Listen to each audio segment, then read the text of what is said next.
Falënderimet I përkasin në vetëm Allahut të madhëruar, paqja e Allahut dhe bekimet e Tij qofshin mbi profetin ton Muhammedin alayhis salam. Të nderuar vëllezër, të dashur haxhi, adhurimet në përgjithësi janë të përcaktuara nga shariati. Nuk lejohet të adhurojmë Allahun me diçka e cila nuk ka argument në të. Gjithashtu forma e adhurimit është përcaktuar nga profeti alayhis salam. Prandaj ai I cili shton ose pakson, ai adhurim nuk I pranohet tek Allahu I madhëruar.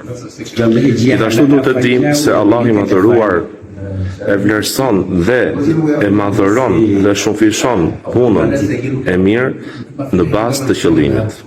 Mund të veprojnë dy persona të njëjtën punë nga forma e jashtme, por se tek Allahu I madhëruar ata ndryshojnë në bazë të njëjtit të qëllimit të tyre. Allahu I madhëruar shikon në zemrat tona.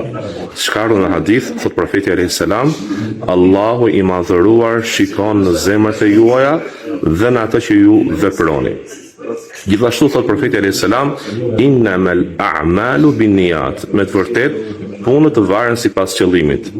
Prandaj, haxhi I dashur, pastroje zemrën tënde, mos të ketë haxhi jot syfajsi, mos ketë haxhi jot asnjë lloj dëshire tjetër përveç asaj që Allahu I madhëruar të ka urdhëruar dhe ai është kënaqësia e Allahut të madhëruar, të arrish kënaqësinë e Allahut të madhëruar dhe xhenetin e Tij.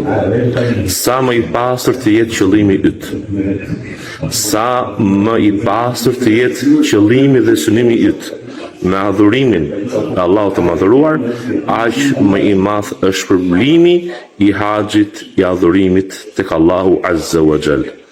Prandaj, thot profeti alayhis salam, devotshmëria është këtu. Devotshmëria është këtu, pra në zemër, dhe e bëri me shenjë në kraharorin e tij.